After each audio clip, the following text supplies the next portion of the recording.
Welcome to the podcast that guides men to demystify and develop their intuition. I'm your host, Doug Beitz. Let's dig into the science and expand your horizons. All right. And so, Phil, you came up with the wonderful idea of talking about sincerity. So Yeah, what motivated that? yeah. Look, I just think, as I was talking earlier, that receiving a you know a reading each day from the Stoics that I've subscribed to, and it's just sort of slowly led me to the contemplation of what the key ingredient is to a good level, a great level of quality in relationships, be relationship, personal relationships, your business relationships, sporting relationships, and that is the quality of sincerity. And from that, I've started thinking a lot more about things like what knowledge is. And as Marcus Aurelius, said, that not knowledge is comes from, the four virtues of wisdom, courage, and two others that I can't think of at the moment. And so it's been, over the last few weeks, it's just been this random sort of contemplation that I've had. And the more I think about it, the more I can see why the relationship, which relationships I have, why they are good, and the other relationships that I can see that could be better. And I really do think that they're underpinned by, the presence or lack of sincerity. Hmm. Yeah. No, I hear you there. And that email you forwarded to me last night about that from the Stoics, it was very, very interesting reading that. And With it's to the point now that I can feel it, So that intuition is there. Like, my wife's always had that intuition, and I think we all have it. I just think it's something, it's like a knife that needs to be sharpened. We just need to hone it. Yeah. So you're saying that, like, with your intuition, you can tell if people are being sincere with you. Yeah, I Um, just it's hard for me to articulate it, Doug. But it's just a feeling I get straight away. awesome. And I, there I, is, go where on. you go, Andrew. No, you go, Doug. Go on. I was just going to say, with something else I studied through the years, and I haven't studied it heavily, but I've got enough knowledge of it to mention it, is Chinese face reading. Like 5 or 10,000 years ago, Chinese scientists developed, just through observation, nothing woo-woo, just over hundreds of years of observation with people's facial features, on how their personality was going to be. And there is a particular facial feature that some people have, and a crude way to describe it is a bullshit meter, where you actually have a feature on your face that means you have an ease at detecting people's bullshit. Yeah, So I love it. yeah, and we're all different. We all have different strengths and weaknesses, and we have inbuilt things like this that we don't realize.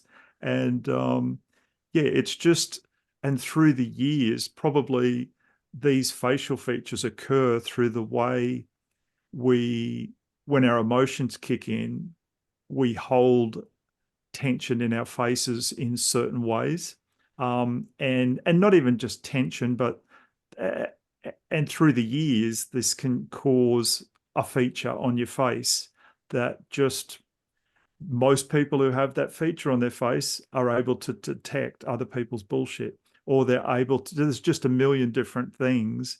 Wow. Yeah, so it's, and like you're saying, it's for you, you're able to detect people's sincerity. And is this a recent thing or something you've always had? This it's something I've had for a while, but it's more intense now, and I hear it more in their words. I hear that there's like it's like having a confidence in yourself, and when I hear them speak, there's just no confidence. for me in their words because of the lack of sincerity that I can detect. Actually, I was talking with someone only a week or two ago, and I was asking them about a third party, and they said, "Oh yeah, no, he's good, he's good." And he goes, "I know he's good. I can hear it in his voice on the phone. Like he's just." Yeah. This person was picking up the different frequency. It wasn't just the specific words, it was the tone, the frequency of those words. There was, and this guy I was talking to, he was like, all of a sudden his voice changed on the phone to me, and he was talking. I could sense that he could sense the genuineness in this person in the previous year or two had made changes in their life, and the words they were saying now had more meaning, because they were genuinely feeling better in themselves, etc. Yeah. Philip, when you mentioned the four virtues, I went looking for them because it's something that I could think of a couple of them, but I couldn't think of the whole four. So for the benefit, the ones that I grabbed, which was now I think you were referring to the four virtues of Stoicism. Is that okay. So, and there might be a couple of different versions, because one I found was very quickly was wisdom, temperance, justice, and courage. That's it. Yeah, so I just I love the power of words, and certainly any opportunity for me to have better recall is a good thing. I just might, Doug, if it's okay, Philip's point about relationships, good and bad, and having really worked hard to be a better listener, which I hope I've evidenced. I certainly agree that when you look through that lens of how sincere you are, or how sincere another person is, and what it means for the relationship in between, I've got the same, Philip. I've got people that I can be extremely sincere without any risk to me. And I think that's the word I'm going to keep coming back to for this, because, and I think I've seen it for other people who maybe looking at them, they've still got questions about their relationship with me. There's some barriers that stay there, and they're very careful about what they're going to say to you. And if you take that a step further, I think they're going to be very careful on how sincere they are going to be to you, because with sincerity for me, has to come some level of authenticity. As in, it's a real person you're talking to. I'm going to take down my protective barriers and bare my soul to you for good or for bad, and at risk. Doug, I've mentioned Michael Grinder to you a couple of times, and I think I've also said that it'd be one day if I can, or we can hook up in a teleconference for a quick chat with him. Philip, Michael Grinder is a gentleman who lives in Washington State, and he's I think his brother also surnamed Grinder. Big history in the NLP world, so neuro-linguistic programming. Michael probably not steered away from it, but broke away from it earlier, and made his own life teaching people how to. You can say in a real basic way, it's communication, particularly non-verbal communication. But when you say that word, people go, "Oh, body language." You're talking about body language. Whereas he actually teaches broader than body language. Now, one of the words that he uses in trying to work out whether someone's being true or whether whether there's a bit of bullshit happening is congruence. Now, congruence as a word talks about that everything you're doing is, for me anyway, other people might have a bit different understanding, but for me, that everything you're doing is in line. So Michael teaches that when someone is not being their true self, that if you're taught, or if you've got the knowledge, you can see that their words don't match their non-verbals, and whether it's someone who's telling an outright lie, where you might see the discomfort that they're going through. They might be squirming.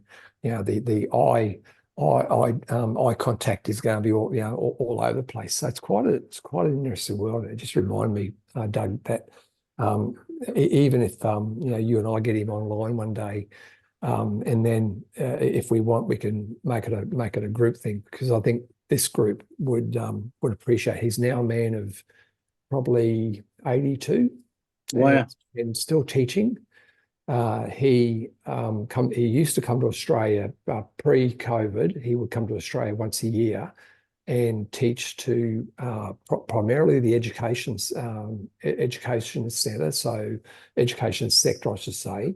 And his target audience was teachers. So he would teach it. He would help teachers in understanding how to control their classroom and how to get the best out of their students. Covering all the points from not just behaviour, but how to educate. Whether you need to go verbal, tactile, kinesthetic, all those things he brings into a package for teachers. But just a lovely man, and has been a big part of my life. He's quite an interesting character, because he's got a bit of history as a profiler. So my understanding is that for a period he worked as a contracted profiler for the FBI. So whether you believe in all of that or not doesn't matter. He's an incredibly honest person, and I've really enjoyed him. While I've got the talking stick,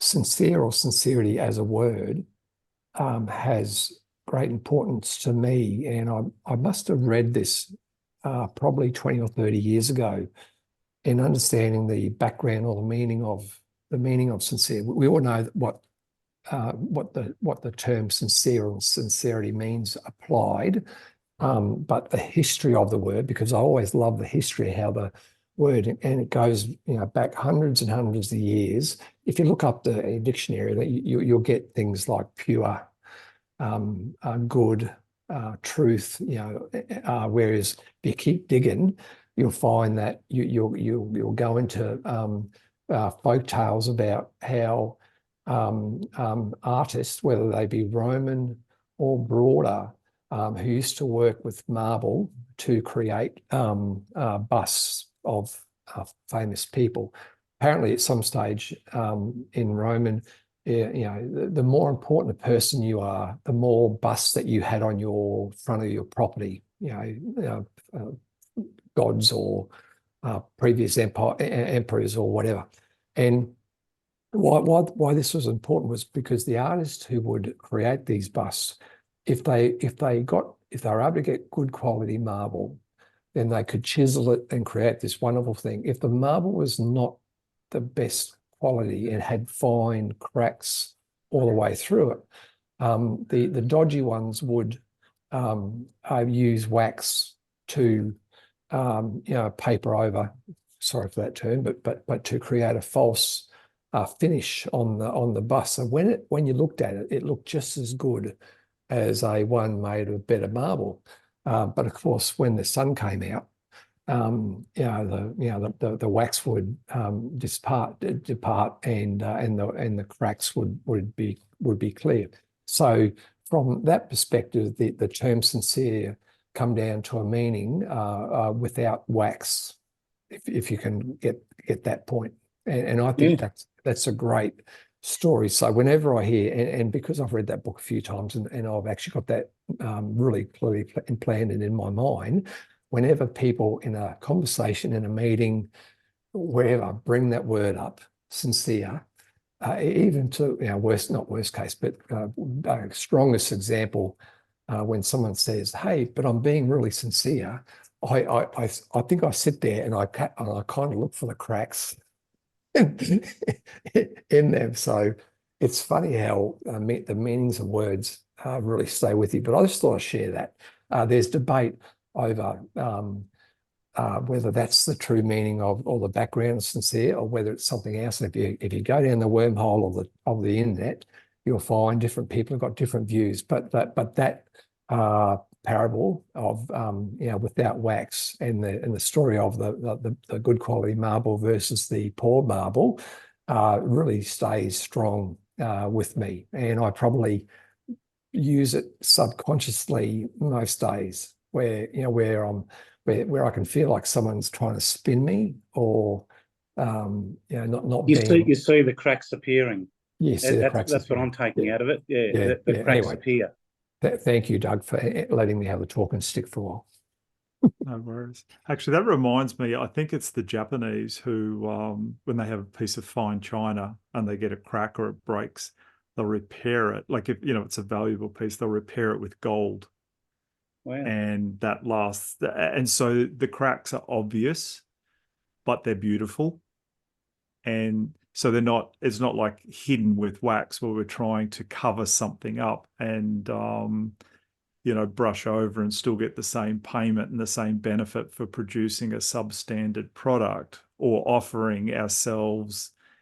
And like you said before, and like someone's in a meeting says, "Oh, I'm being sincere," and it's like, wow, that's like a red flag when someone tells you that they're being honest, sincere, genuine on the real thing. It's like, oh, okay, the fact that you had to tell me that you are like that, I'm now concerned. I wasn't before, but now I am. Yeah. Well, it's like Whereas, when they open a conversation with, "Look, I'm going to be open with you here," or "Look, speaking honestly." And I Yeah, think, well, why do you need to start off on that? If you're going to speak honestly, speak honestly. Well, why tell me you're speaking honestly? because generally they don't.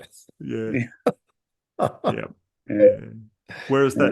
that Japanese where they repair this, the ceramic bowl or something like that with gold in the join where it's been repaired, it's obvious repair, but apparently it's very strong. And I it's did not now, know that. I did yeah, not know that. and now the repair is actually a feature.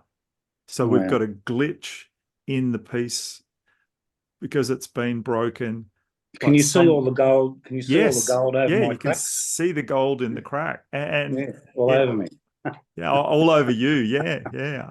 all There my you go. cracks. Yeah. Yeah. Well, there you go. And it's not hiding stuff, is it? It's like, I guess being sincere is like, this is who I am. Here's my cracks. Here's where I don't cope well. I need help. I need scaffolding. I need backup in this area. And yeah, it just be it letting a tear flow once every couple of months when it needs to, when it's just not hiding stuff from people. The total sincerity there, I think. Yeah. Going back, Doug, to the Chinese face reading, have you noticed, and so I've noticed this, I've noticed the colour in people's faces change when they're just one-on-one with me. And I've been able to tell before, they're just speaking one-on-one with me at work or wherever. I've already identified that they're people that prefer to talk to me when they're in a group, right? And then when they're one-on-one with me, that their face will either be flushed, or the blood drains out of their face and they're pale when they speak. And straight away I can see that they're nervous. Definitely. Yeah. Yeah, no, and yeah, no, I hear you there. That's and in the face reading I'm doing that I've studied, that's a very valid point, but it's not one of the normal things that we look for. Because typically we would do a face reading, we could do it from a photograph, from a Yeah. couple of different angles, so where there's not emotion involved there. But yeah, that would be like their heart rate, their all sorts of different things like that would be that'd be like if you could put like brain and heart monitors on them, you'd be watching it, and as you're watching them go pale or flush, like you'd be seeing those heart and Yeah. brain monitors change radically. Yeah. Yeah. Yeah. No, they're the subtle nuances that we pick up. and sometimes we wouldn't even realize that, you know, like someone's face has gone bright red, and we're not even, it's not obvious to us, but we know something's changed. They're feeling it. Yeah. I'm sure they're feeling it. Very well, and that's what's causing it, I'm sure. Yeah, definitely. I used to be a mad sweater, and it wasn't because I was worried about whether I was going to be true or dishonest. It was just the reaction of interaction with people, particularly powerful people. And so it was something I had to get under control, because it was more of a maybe a fear reaction or a insecurity reaction, whatever. But these things are real, and yeah. So I had to work hard on that. It was really quite interesting. Mad sweater.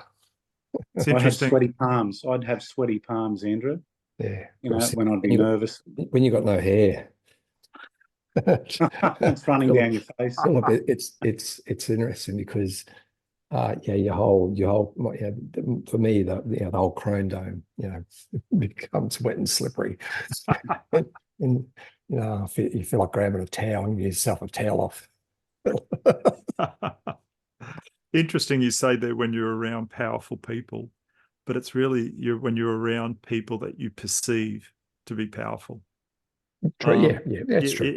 Your perception of them is they're powerful, so I need to be careful what I say, how I do it, and then it causes us to stumble. And some of those people are powerful and are amazing, and but some of the ones that are sincerely powerful probably will put you more at ease 100% than some of those. And Andrew, you know, like I'm thinking of some of the people we would have been around in the fire service. I know there's one of our former chief commissioners who I got to spend one-on-one 45 minutes with one day in a car. He just, out of the blue, he overheard a conversation where I needed a ride from A to B. And he was Phil, he's the chief commissioner for the state. And he just said, "Oh, I'm headed that way. I can drop you off." And I'm like, okay. This is a bit unusual. Like for my rank, I was probably 5 ranks below him. And it was just sort of, it just shouldn't have occurred that he should have been giving me a lift somewhere in his car. He was probably like one step down from having a driver, you know, and then for the next 45 minutes in the car, he did 95% of the talking. And I was gobsmacked. When we got to the other end and he dropped me at my office, I'm sort of looking around, I'm thinking, geez, I hope no one actually sees him drop me off, because I'll have all these questions. Like people will be questioning me heavily and suspicious of who I now am, that he gave me a ride. But it was so genuine, and there was no strings attached. I've never spoken to him or for a second since. There was, it was just, but I can think of others in that position, or others who were one notch down from him, who it would have been weird to have been, you know, they would have just never, ever offered you, you know, a ride like that. So, that person who, and we won't name him because we're recording this, but probably it was an example of someone who was very good at their job, but very good at the people part. And for me, you'll probably over time hear me come back to this a few times, because they're the type of leaders I look for, the ones who are competent, but they're very good at either bringing people with them or making people feel at ease, to use Doug's example. And I was lucky because I got to work for the man as his staff officer for I probably a bit over a year, but even that time I got to see and observe and probably learn, because in our sector, you know, for every one of those, there's probably half a dozen who are the old school, who are, you know, we use power over tactics, you know, use formal power all the time to either put someone in their place or to win, have a win over someone and embarrass people and all that bullshit. So that's an ongoing challenge for our sector. You think, Doug, before, you've been gone over 20 years, and so lots of good things have happened in our sector, and and some things stay the same in that leadership space, where we don't, in my view, have enough of those more contemporary leaders who are able to make people feel comfortable and are very open and sincere, to use that word, in their approach. But yeah, great example, Doug. Yeah, very good example. And I think real power doesn't present as power. Real power, I think, presents as an equal footing, or makes you feel that there's just equal footing there. There's no this. It's just that. Yeah, I don't know.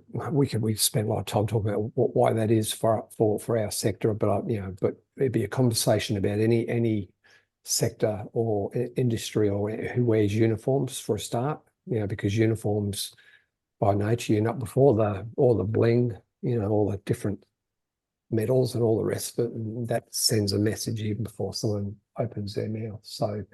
But that's the history, and there is a place for uniforms in some areas, in certain situations, but not always.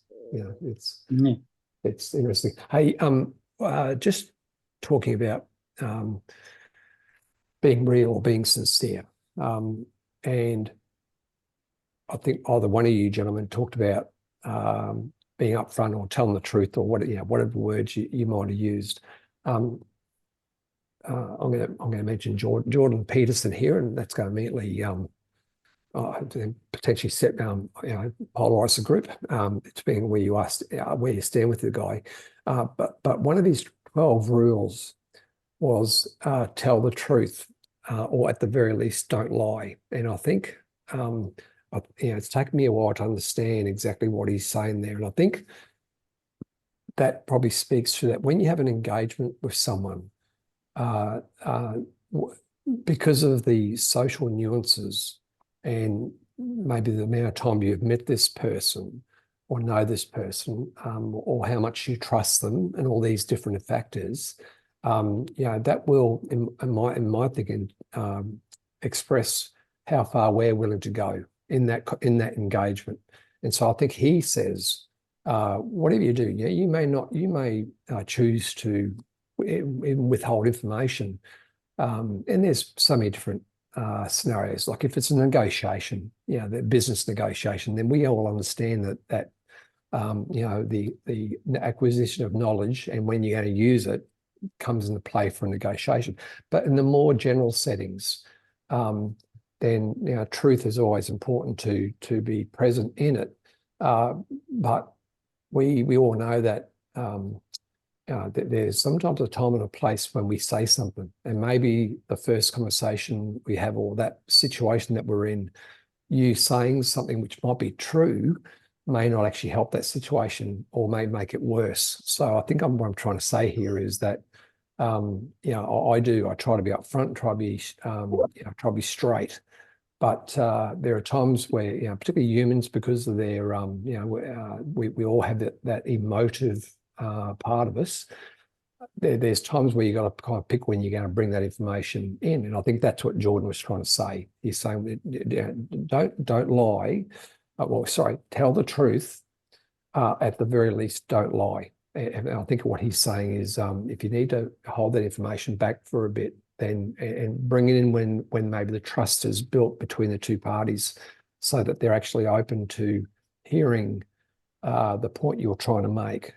Because my experience is that if you try to push too hard, too quick with people, sometimes they will just retract, and they'll just kind of go into their cave, or they'll put the barriers up because they're starting to feel threatened by you. So that whole area is quite an interesting area of human communication. I'd like to hear you guys if you've got an opinion on those points I just covered.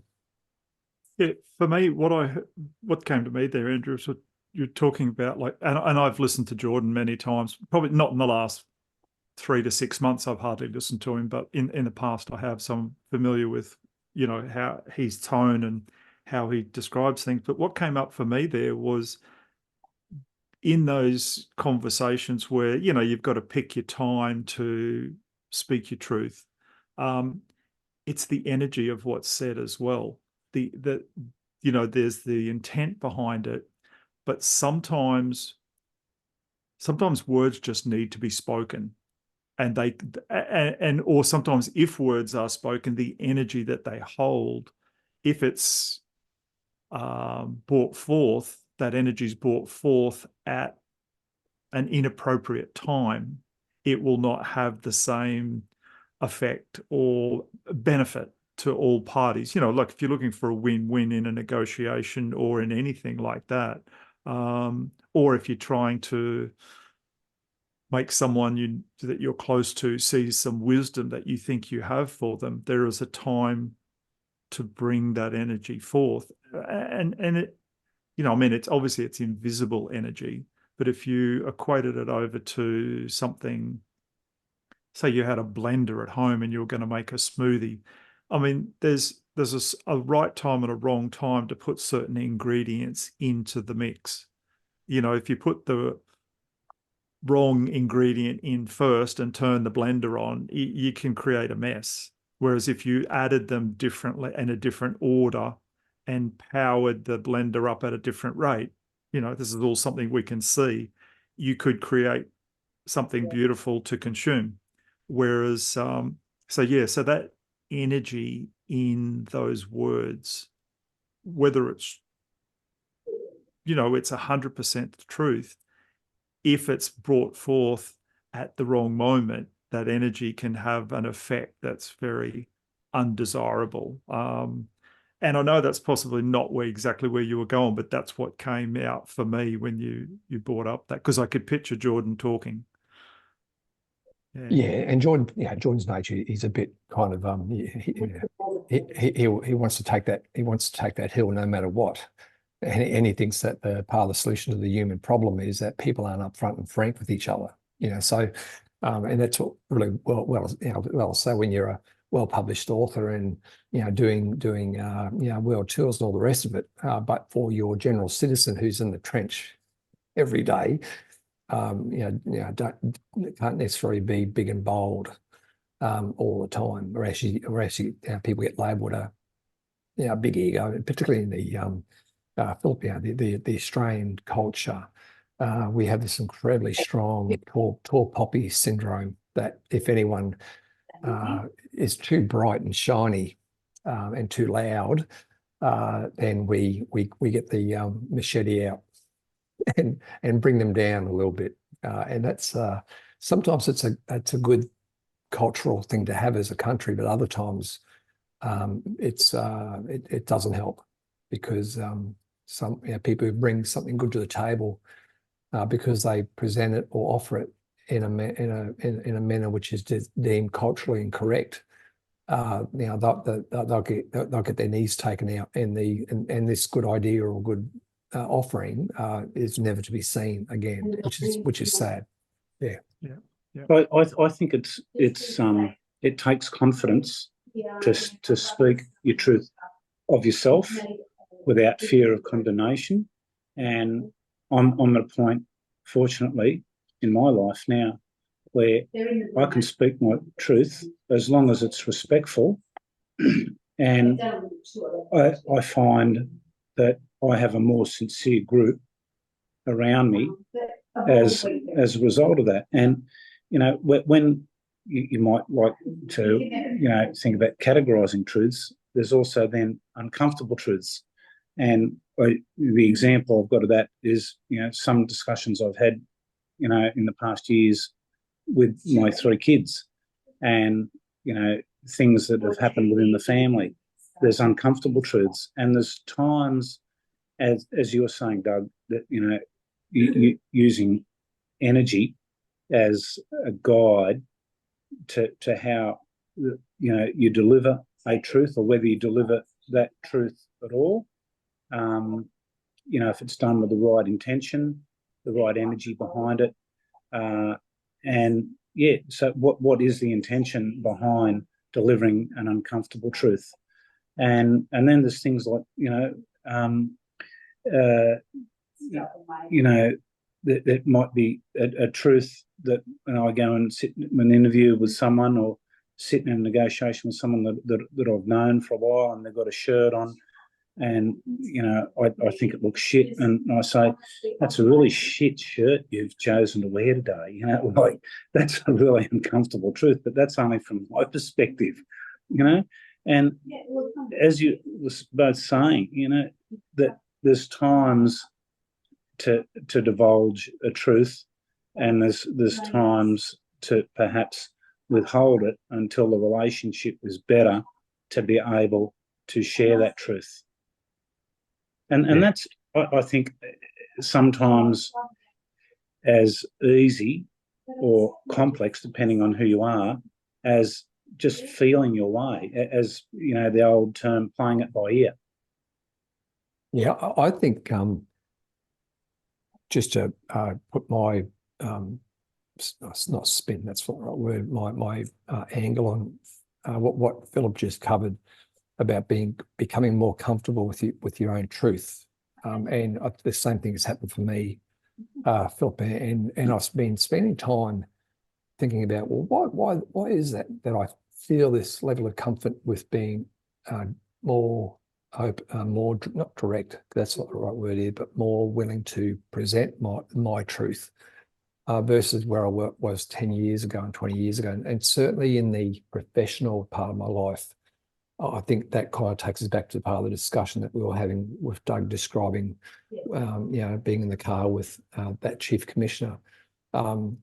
We all, as I said, as I described earlier in our sector, I've seen many, I still see them, ones who are too misguided or too naive on when to say something to someone, particularly someone of power.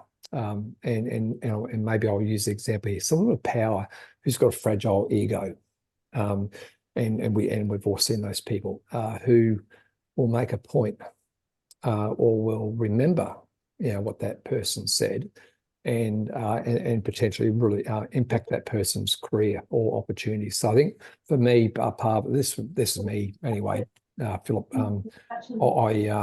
You get to a point in your life where no one can hurt you anymore, because just where you are, the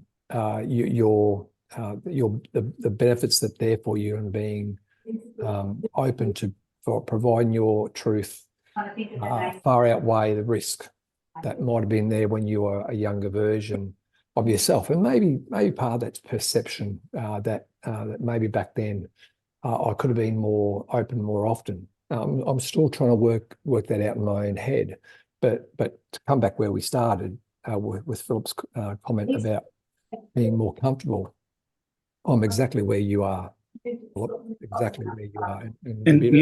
I've got to pay you guys a huge compliment.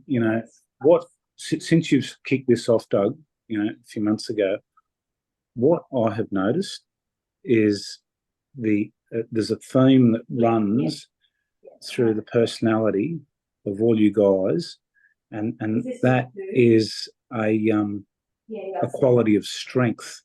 Because when I think of all the men that I know that can speak as openly as you guys and all the other guys that have been on do, that is a strength to speak so openly about your feelings and what you think.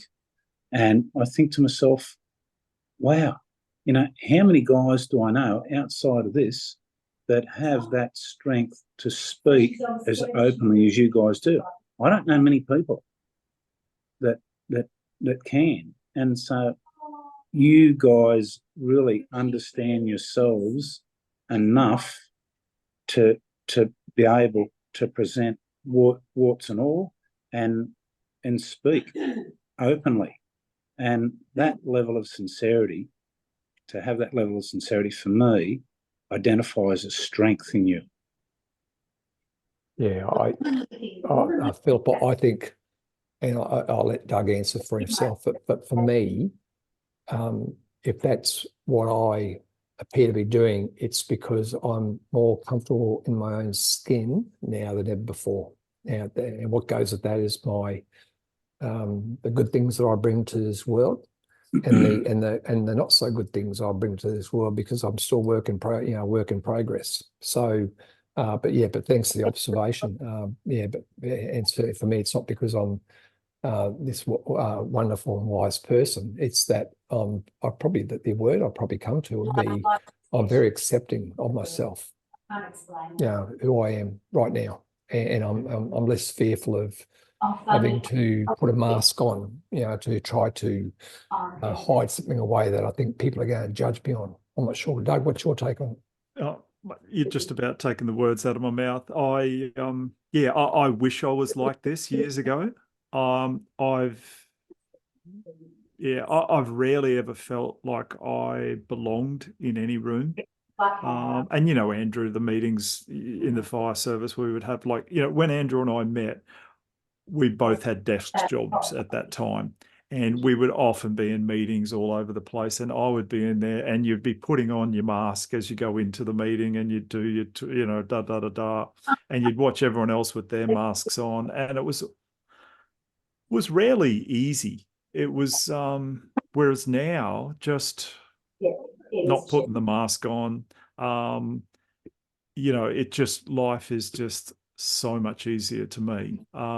There's, like I mentioned to you guys, there's a couple of ladies who I've interviewed on the podcast, and I want to bring them on to these as a guest speaker, for us to ask them questions and things.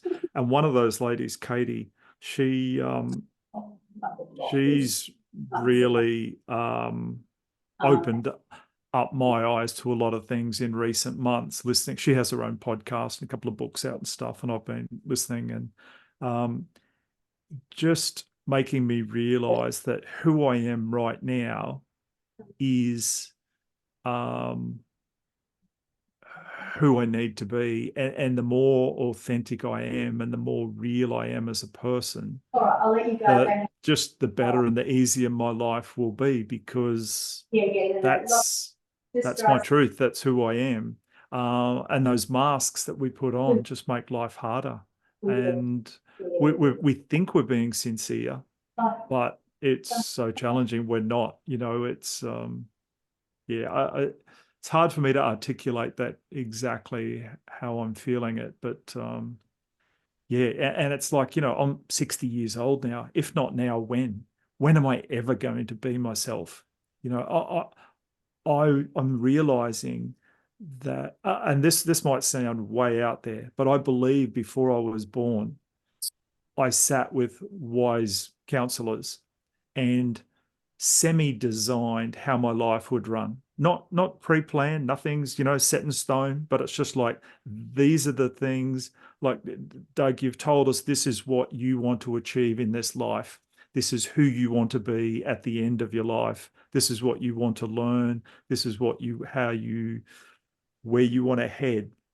And I'm finally just on the, I'm 0.0001% of the way there right now. Whereas 20 years ago, when I was 40, I was not even close to the path of where I was heading to be, who I chose to become here.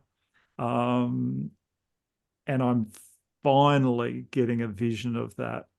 And it's like, I've just got to give less fucks now. And I've got to, and it's not like I'm saying to anyone, up yours, I'm being who I am, like, stuff you. No way. I'm now trying to become who I chose to be. And I think that person also chooses to make life a lot easier for those who are around me as well. Whereas years ago, I sort of wanted that, but I didn't know how to do it. And I'm seeing a bigger picture of it. The picture is still 1,000,000 times bigger than I can see, but I'm seeing 10 times more than I used to be able to see, if that makes sense at all. Yeah, totally. For me, it's a feeling, Doug. Being in my lane, in the right lane, is a feeling, and the more that I stop trying to be or fit into another lane, the more I seem to find myself, amongst the right crew. And there's like my training crew, my crew that, my friends that are all great achievers. And then there's this crew of men speaking openly. And so today's theme of sincerity, that runs hugely like a shining light through all those groups. You can see it, it's honest. And so I think when you stop trying to fit in to a particular lane, you can feel you're struggling to stay in that lane. And that's an energy, it's a waste of energy. And then it's like a bad relationship, and essentially that's what it is. It's a bad relationship. There's like a poison coursing through your veins, that makes you feel uncomfortable. It's unpleasant. The more the energy that you're expending to stay in that lane. And it was like, as my wife said to me about, paddling in ocean paddling marathons for over 20 years, that crew, she said to me, they're not your people, Phillip. They're not your people. And she would often identify certain traits of certain people and, by virtue of their actions. And I'd be always saying, oh, look, give them the benefit of the doubt and this and that and that. And she would just shake her head.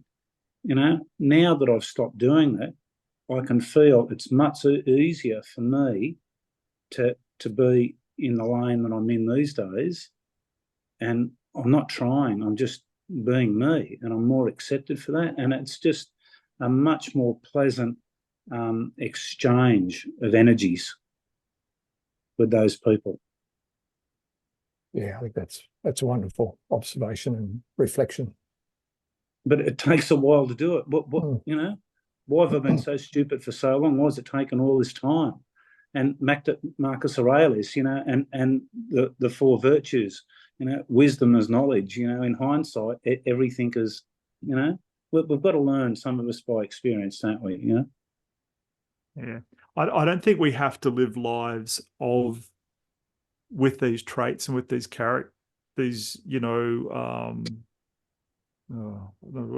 how I'm even trying to describe it. I think we have to just actually achieve it for a short time before we move on from here. It's just like, I cracked it.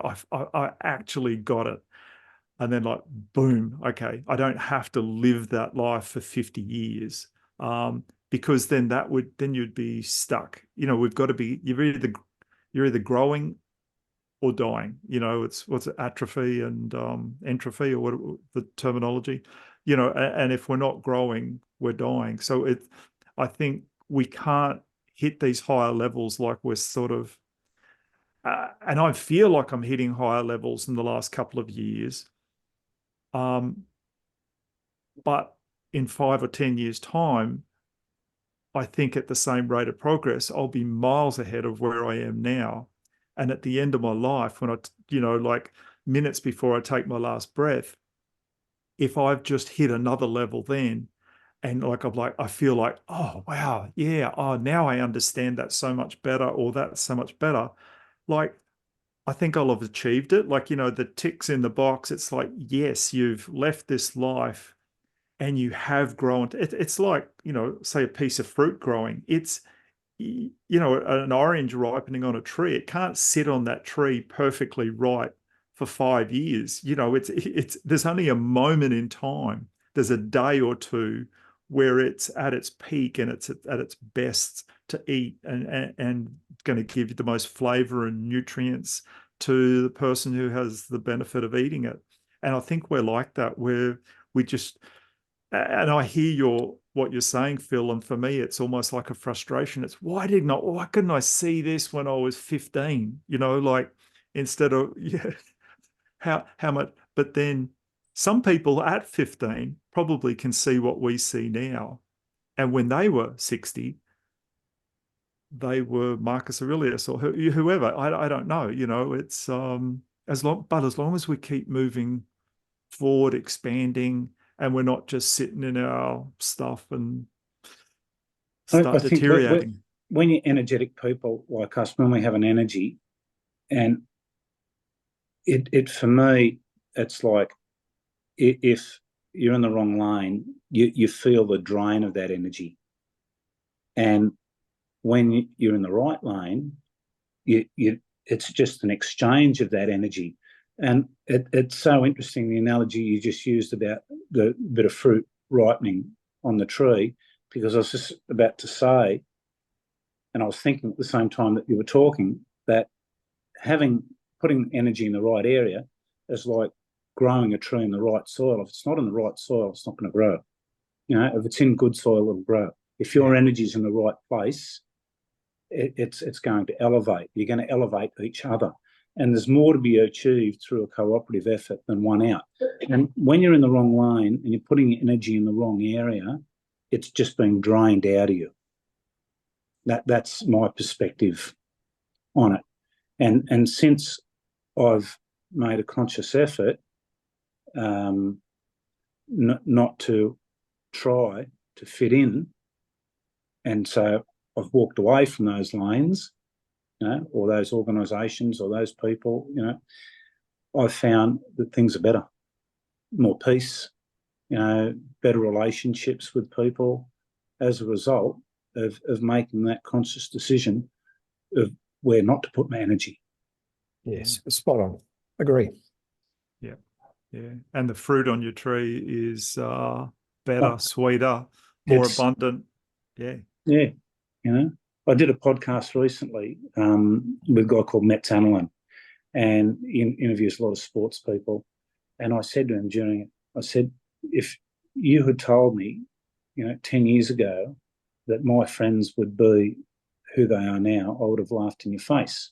And I said, the quality of these connections are real pinch yourself on the arm stuff.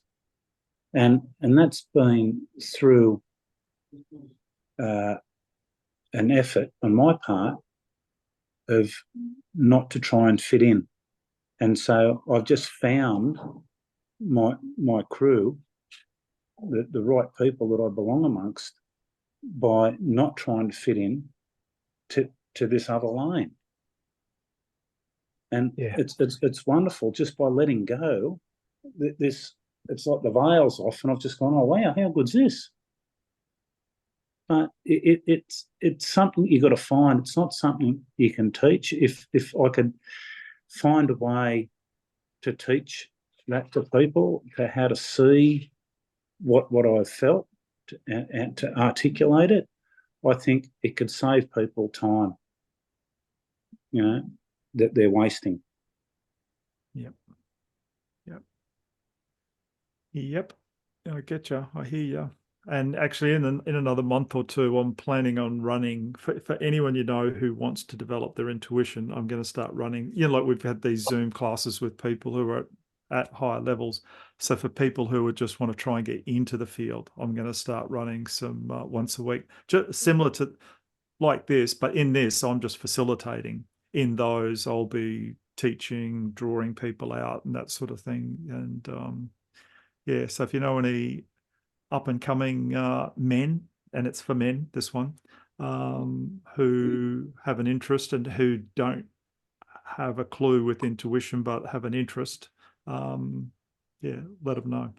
I think we should have a retreat right where Andrew is, because I just keep looking over Andrew's shoulder and I just think, yeah, you know, we need to have a retreat there. That'd be perfect. Yeah, I've got this affinity for water in all its forms. And that's probably why I put it up there, but it's distracting for me sometimes, so I need to get off. But Doug, I was going to say, when you set that up, you know, and you got some detail, because you need to have some detail in there for people to connect to it or engage with it. Just flick it to me and I'll push it out through my channels. Yep. And I think as would this group now. I recommend that you provide to this group, and if they're willing to push it out through their channels, so you can get at least a few on deck and make a difference to their life. Yeah. I'm hoping just to have half a dozen guys on Zoom once a week for 6 weeks and just go through some basics. But the basics will, as the years go on, will make a huge change in their lives. Huge. And I know Dean Dantley would be a great guy, you know, to introduce other fellas through his men's group that he runs, you know, but being a psychotherapist. And so, yeah, you know, Doug does a lot of really good work helping other guys, you know, that struggle with, you know, just certain things in their lives, you know, be it addiction for alcohol, drugs, or, you know, struggling with relationships. And yeah, he's, you know, just a really good guy. Yeah, he is, Dean. Yeah, really good. Yeah. All righty. Well, we're at an hour. I think we've had, for me, it's been a wonderful discussion about sincerity and the few side tracks off it. But yeah, been a great discussion. Thank you for joining in and speaking these words out to the universe. So yeah, increase people's lives. Yeah, have a great weekend, guys. I had a really good energy, a great energy this morning coming into this meeting, and I just felt really buoyant, you know, about seeing you guys, because I haven't seen you for a few weeks, and yeah, and that's just reflective of everything, you know, that we've been talking about, and you know, having that energy that just, you know, arrived and filled me up, you know, before I joined the meeting. It's just, yeah, a great reflection of everything. So thank you. Good on you, Philip. Thanks, Doug. You guys have a good weekend too. You too. See you later. See you guys. Bye. Well, we're at the end of another thought-provoking episode. Remember to subscribe so you'll be alerted to new episodes. I want to say thank you to the men who are joining me on this journey of intuitive development. I truly hope our time together has expanded your reality and reinforced trust in your ever-reliable gut feeling. Embrace your intuition. It will not lead you astray.